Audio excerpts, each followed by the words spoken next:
Bom, gente, voltamos e parágrafo 4º. Parágrafo 4º para encerrar essa relação de parágrafos do nosso artigo 5º. Aqui a gente tem uma informação muito rápida, mas que acaba nos permitindo conversar já sobre os direitos e deveres individuais e coletivos retratados ou apresentados, melhor dizer, apresentados nos incisos do nosso artigo 5º. Aqui a gente tem que o Brasil se submete à jurisdição de Tribunal Penal Internacional, a cuja criação tenha manifestado adesão. Qual é a informação que a gente tira daqui? Bom, primeiro é lembrar que esse Tribunal Penal Internacional, um tribunal internacional que busca punir determinados indivíduos, ou até mesmo estados, mas indivíduos, né, que cometem crimes específicos.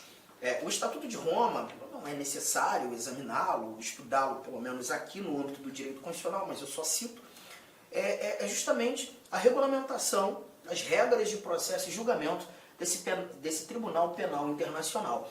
Esse Tribunal Penal Internacional, ele também é conhecido, né, de maneira informal, e isso você escuta na televisão, como Tribunal de Haia, ou Tribunal Internacional dos Direitos Humanos.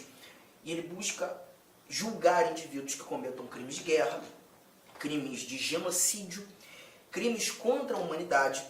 Então é um tribunal organizado, né, sustentado, desenhado, delineado pela Organização das Nações Unidas. E a proposta é justamente essa, punir indivíduos que cometam tais crimes. Esse parágrafo 4º, ele não existia na redação original da Constituição de 88. Ele surge aqui por meio de emenda constitucional. A mesma emenda constitucional 45 de 2004 que fez nascer esse parágrafo 3º que nós conversamos agora há pouco, né? E nesse parágrafo 4º nós encontramos a recomendação dessa jurisdição, né, que o Brasil submete à jurisdição. Então o que eu quero que você perceba é que se porventura um brasileiro, né, cometer crimes que sejam de competência do Tribunal Penal Internacional, o Brasil não vai se opor que esse indivíduo brasileiro seja julgado no Tribunal Penal Internacional. E Arthur, o que está me incomodando aqui você falou que esse tribunal é um tribunal chamado também de Tribunal de Haia. Haia é uma cidade na Holanda. Então a sede desse tribunal não está no Brasil, por óbvio, está num país europeu. E se o Brasil se submete a essa jurisdição, caso o Brasil, caso um brasileiro cometa um crime que seja de jurisdição do TPI, esse brasileiro vai ser extraditado para a Holanda para ser julgado lá? Porque essa é a minha dúvida que paira aqui, né? Vai ser extraditado? Não, ele não vai ser extraditado, não há que se falar em extradição. Ah, mas como é que esse julgamento vai acontecer? Aqui você tem o chamado Instituto da Entrega. Esse brasileiro será entregue para julgamento, tá? Arthur, não estou entendendo, não sei o que é extradição, não sei o que é entrega, você está me deixando meio confuso. Então vamos falar de extradição nesse momento. Volta aí, pega a sua Constituição, pega aí os seus slides e nós chegaremos a esse nosso inciso 51. O inciso 51 está aqui na tela. A gente vai conversar sobre extradição, tá? Primeira coisa, quando a gente fala de extradição, a gente está falando de uma comunicação que será alinhavada entre dois estados soberanos e a pretensão dessa comunicação é justamente decidir pelo destino de um determinado indivíduo, pretenso autor de um crime ou um indivíduo já julgado, condenado, né? E aí os países eles articulam essa comunicação no intuito de saber qual deles irá julgar esse indivíduo ou fará com que aquela pena seja cumprida. A extradição nada mais é do que uma comunicação entre países, buscando decidir sobre o destino de um determinado indivíduo criminoso ou presumidamente criminoso. Tá? E aí a leitura traz isso pra gente. Está aqui atrás, acompanha. Nenhum brasileiro será extraditado, salvo o naturalizado. Em caso de crime comum praticado antes da naturalização ou de comprovado envolvimento em tráfico ilícito de entorpecentes e drogas afins na forma da lei. Essa extradição que a gente está tirando aqui, do inciso 51, é a extradição que nós chamamos de extradição passiva. Nesse momento, o Brasil não está fazendo pedido de extradição. O Brasil não está buscando trazer um indivíduo para cá. Na realidade, o Brasil está recebendo um pedido. Chegamos à conclusão, então, que esse indivíduo está no Brasil. E é um outro país que pede para que ele seja julgado lá ou cumpra a pena lá. O Brasil recebe o pedido de um outro país e agora vai ter que decidir se extradita ou não extradita. Essa é a figura da extradição passiva. Temos a extradição ativa? Sim, nós temos a extradição ativa. A extradição ativa é o Brasil fazendo pedido, né? A gente já viu aí alguns cenários há um tempo atrás. Você acompanhou na mídia 2 brasileiros natos, inclusive, que foram pegos na Indonésia, né? Justamente por conta do tráfico ilícito de entorpecentes. Os nomes, Marco Archer e Rodrigo Goulart. Os 2 foram executados. Na Indonésia, o tráfico ilícito de entorpecentes enseja a pena de morte. E como foram presos lá, né, encararam o corredor da morte. O Brasil se preocupou com os seus nacionais, o Brasil se preocupou com os seus brasileiros e pediu pela extradição. A Indonésia negou. Negou, julgou, condenou e executou. Os 2 foram executados, a pena lá, inclusive, ela é executada por fuzilamento, né? Os 2 foram fuzilados. Mas o Brasil fez o pedido de extradição. Nesse conjunto de informações, o Brasil praticou a tal da extradição ativa, pediu pela extradição. Só que essa extradição ativa ela não é citada aqui no nosso texto constitucional. O texto constitucional ele separou apenas informações sobre a extradição passiva. E é essa que nós iremos colocar aqui no caderno. Preste bastante atenção. Nenhum brasileiro será extraditado, salvo o naturalizado. Nenhum brasileiro será extraditado, salvo o naturalizado. Qual é a primeira conclusão que a gente tira daqui? Artigo 5º, inciso 51. Extradição passiva de brasileiros. Se nenhum brasileiro será extraditado, salvo naturalizado, a primeira conclusão que nós retiramos aqui é: se esse indivíduo é um brasileiro nato, está no Brasil e é um outro país que pede por sua extradição, a resposta vai ser não, a resposta vai ser nunca. Nenhum brasileiro será extraditado, se porventura nato.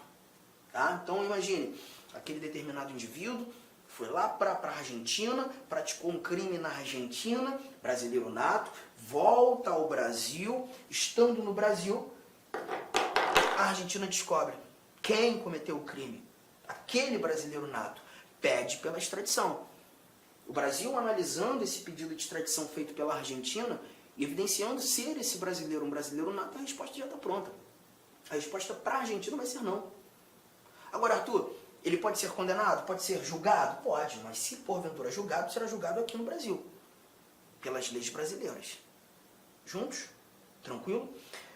Só que você viu o salvo naturalizado. Então, se a brincadeira trouxer como personagem um brasileiro naturalizado, aí eu já não posso trazer novamente o nunca, mas também não vou escrever sempre. Vou ter que colocar um eventualmente. Brasileiro naturalizado pode ser extraditado, eventualmente. E essa eventualidade precisa garantir ou estar pautada nessa informação que a gente tem aqui. Ó.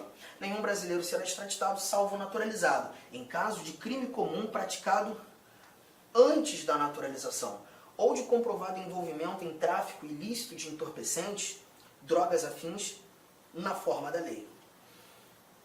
Caso de crime comum praticado antes da naturalização. Vamos lá, vamos brincar com isso aqui. Vamos imaginar que você seja um argentino, tá? Ainda na Argentina você pratica um crime. Vou trazer aqui um exemplo, pratica um homicídio. E aí, percebendo que o bicho começou a pegar para o teu lado, as investigações estão firmes na Argentina, você sai da Argentina e vem para o Brasil. Quando chegando no Brasil, atende os requisitos para se naturalizar, ninguém sabe que foi você que cometeu esse crime, pede pela nacionalidade brasileira, conquista a nacionalidade brasileira e se torna um brasileiro naturalizado. Após isso, a Argentina descobre quem cometeu o crime. Você. Mas perceba, você cometeu esse crime antes de se tornar um brasileiro. Então, se você praticou esse crime comum antes da naturalização, o Brasil pode te extraditar. Então, eu já trago aqui a primeira recomendação. Crimes comuns praticados antes da naturalização. Só que o cuidado que você precisa ter é que o Brasil não tem a obrigação de te extraditar. O Brasil pode te extraditar. E aí o cuidado que você tem que ter com valores semânticos, tá? Porque o poder e o dever trazem semânticas totalmente diferentes. Totalmente diferentes. Lembre-se que a dignidade da pessoa humana é um fundamento da República Federativa do Brasil. E já que estamos falando de uma comunicação entre países, entre estados soberanos, quando nós estudávamos os princípios fundamentais, você viu os princípios que regem as relações internacionais. E dentre eles, precisamente o inciso 2º do artigo 4º, a prevalência dos direitos humanos. Se, aos olhos do Brasil, e quem julga o pedido de extradição é o Supremo Tribunal Federal, tá? Isso está lá no artigo 102, inciso 1º, a linha G do texto constitucional. Se aos olhos do Supremo Tribunal Federal, o órgão competente para julgar o pedido de extradição, for mais digno vê-lo sendo julgado aqui, e não lá, ainda que você tenha cometido esse crime comum antes da naturalização, o Brasil pode dizer não à Argentina. O Brasil não é obrigado a te extraditar. Pode te extraditar. Pode te extraditar. Beleza? Guardou essa informação? Só que voltando para a redação, nós temos aqui, ó, em caso de crime comum praticado antes da naturalização ou de comprovado envolvimento em tráfico ilícito de entorpecentes, drogas afins, na forma da lei. Então, comprovado envolvimento em tráfico ilícito de entorpecentes também enseja a extradição. Só que nesse caso, quando tratando desse crime em especial, desse crime específico, a gente não tem a necessidade de avaliar se, porventura, o comprovado envolvimento aconteceu antes da naturalização ou depois da naturalização. Seja antes, seja depois, a extradição vai ser discutida. Possível a extradição. Então eu tenho que trazer mais uma seta e te lembrar que, nesse caso, quando tratando do tráfico ilícito de entorpecente, não nos interessa o momento. Tenha sido antes ou depois da naturalização, antes ou depois da naturalização, a extradição pode acontecer. A extradição pode acontecer. Legal? Só que você está percebendo que eu estou enfatizando pode acontecer. De novo, gente, não é uma obrigação, é uma possibilidade. Não é uma obrigação, é uma possibilidade. O Brasil pode extraditar, mas não é obrigado. Legal? De novo, a dignidade da pessoa humana é um elemento preponderante para que haja ali, né, a concessão da extradição. Se porventura aos olhos do Brasil, ainda que seja tráfico ilícito de entorpecentes, por mais digno vê-lo sendo julgado aqui, não vai ser extraditado. Arthur me deu um exemplo da dignidade da pessoa humana estabelecendo um não, garantindo um não a essa extradição do brasileiro naturalizado. Vamos imaginar que naquele determinado país que pede pela extradição tenhamos a pena de morte ao crime de tráfico ilícito de entorpecentes, a pena perpétua ao crime de tráfico ilícito de entorpecentes. No Brasil a gente não tem. A pena de morte é excepcional em tempos de guerra para os crimes de guerra. Olá, meus amigos! Inicialmente eu quero pedir licença para vocês, pois interrompi os seus estudos, mas essa videoaula aqui da Lá Concurso é uma videoaula demonstrativa para você conhecer a qualidade do nosso site, conhecer os nossos professores. Eu quero passar um recado para você. Se você quer continuar a assistir o restante dessa videoaula, você quer fazer um dos nossos cursos específicos para a Prefeitura de Lucas do Rio Verde, então clique aqui embaixo e converse com um dos nossos atendentes. Atenção, os nossos cursos, nós temos 8, 9 cursos a partir de R$20. É isso mesmo, né? Professor, quais são os cursos da Lá Concurso? Olha aqui. Temos 3 conhecimentos básicos, né? Um para fundamental, médio e superior. Todos eles, a partir de... são 10 parcelas de R$20. Tá? Curso aí para técnico administrativo educacional, área da secretaria, 10 de 35. Ajudante administrativo, 10 de 35. Fiscal de postura, 10 de 35. Fiscal de tributos, 10 de 35. E, claro, a nossa cereja do bolo, professor de pedagogia, 10 de 35. Inclusive, A nossa professora titular aqui da Lá Concursos, para quem não conhece a Lá Concursos é uma empresa cuiabana. Nós estamos trazendo o quê? Estamos trazendo a professora Márcia Argil, lá do Rio de Janeiro. Ela chega dia 28 para gravar completaço o quê? A parte de conhecimentos específicos, que é a parte pedagógica. Tá certo, meus amigos? Então venha estudar conosco aqui na Lá Concurso, que eu tenho certeza que você não vai se arrepender e vai ficar fã de carteirinha do nosso site. Um forte abraço, fique com Deus. Tchau, tchau.